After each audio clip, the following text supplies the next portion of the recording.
भाजपानं 30 वर्षांची मैत्री निभावली नाही. भाजपा 30 महिन्यात शिंदेंना जवळ करतील काय असं म्हणत सुषमा अंधारे यांनी शिवसेनेसह भाजपवर निशाणा साधलाय. नाराजी नाट्यावर आदित्य ठाकरेंनी एक्सपोस्ट केली आहे. महाराष्ट्रासाठी हे सगळं चिंताजनक आहे. मंत्रिमंडळ बैठकीवर बहिष्कार म्हणजे महाराष्ट्राचा अपमान आहे असं आदित्य ठाकरे म्हणाले.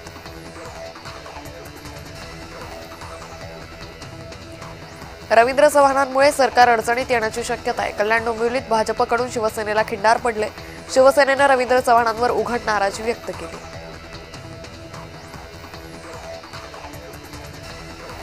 प्रचारात असल्याने मंत्री कॅबिनेटला गैरहजर होते. कॅबिनेटला राष्ट्रवादीचे मंत्रीही नव्हते. आम्ही एक आहोत, महायुतीत वाद नाही असं वक्तव्य बावनकुळे यांनी केलं. भाजपने मिंदे गँगची गाजराची पुंगी कधीच केली होती. आता फक्त ती मोडून खायला सुरू केलं एवढंच. शिवसेना मंत्र्यांच्या नाराजी नाट्यावर अंबादास दानवे यांनी टीका केली आहे. जी गोष्ट हवी ती मुख्यमंत्र्यांना सांगणार नाही तर कोणाला सांगणार. मंत्री आपल्या मागण्या दोनच नेत्यांना सांगणार असं वक्तव्य उद्योग मंत्री उदय सामंतांनी केलं. एकनाथ शिंदे आणि चंद्रशेखर बावनकुळे यांच्यात चर्चा झाली आहे. शिंदे यांच्या अँटी चेंबरमध्ये बंद दाराआड चर्चा झाली असून चर्चेत भाजपाचे अन्य नेत्यांचा सहभाग होता. मालेगाव अत्याचार प्रकरणी पीडित मुलीचं शवविच्छेदन करण्यात आलं. खटला फास्ट ट्रॅक कोर्टात चालवणार अशी माहिती दादा भुसे यांनी दिली. युतीचा धर्म पाळा आणि अंमलबजावणी करा. नाराजी नाट्य शिवसेनेनं सुरुवात केलेली नाही असं म्हणत दादा भुसे यांनी भाजपला उत्तर दिलं.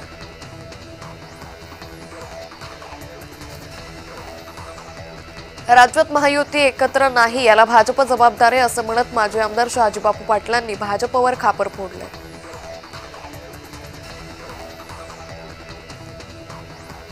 महायुती म्हणून एकत्र लढण्याबाबत चर्चा झाली. सर्वात जास्त जागांवर युती करायची आहे अशी ऑफ द रेकॉर्ड माहिती उपमुख्यमंत्री एकनाथ शिंदे यांनी दिली.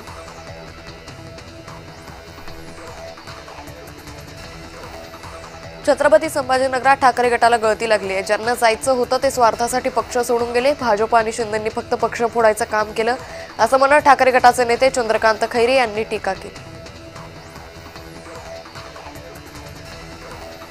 जळगाव जिल्ह्यात महाविकास आघाडीला जोरदार धक्का बसलाय. जिल्ह्यातील सावदा, भुसावळ आणि जामनेर या ठिकाणी भाजपचे 3 नगरसेवक विजयी झालेत. भुसावळमध्ये भाजपच्या उमेदवार प्रीती मुकेश पाटील बिनविरोध विजयी झाले तर सावदामध्ये रंजना भारंबे आणि जामनेरमध्ये उज्ज्वला तायडे या बिनविरोध निवडून आल्या आहेत.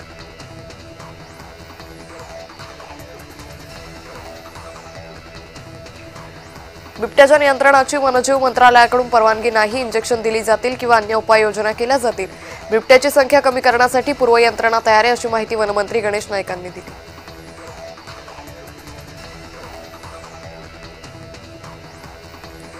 आदित्य ठाकरे यांनी म्हाडाच्या मुख्याधिकाऱ्यांना पत्र लिहिले. वरळी, बीडीडी चाळीतल्या रहिवाशांकडे लक्ष द्या.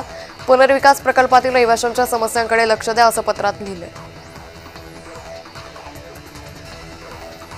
भाजप ज्यांना सोबत घेतो त्यांनाच आधी गिळतो. शिवसेना आमदारांचं दुःख मनातून आलेलं आहे. शिवसेनेच्या नाराजी नाट्यावरून वडेट्टीवारांनी भाजपवर निशाणा साधलाय.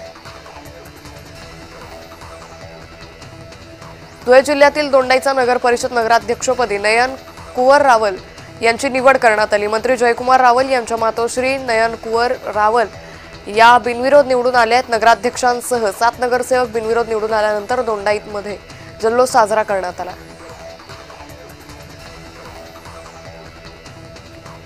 पुणे जिल्ह्यात अनेक ठिकाणी बिबट्याची दहशत पाहायला मिळते. बिबट्यांसाठी पिंजरे उपलब्ध करून देण्यावर निर्णय घेण्यात आलाय अशी माहिती उपमुख्यमंत्री एकनाथ शिंदे यांनी दिली. कागलमध्ये हसन मुश्रीफ आणि समरजित घाडगे हे एकत्र आलेत. कागलच्या विकासासाठी आम्ही दोघे एकत्र आलो. चांगला विजन ठेवून काम करणार असं वक्तव्य समरजित घाडगे यांनी केलं.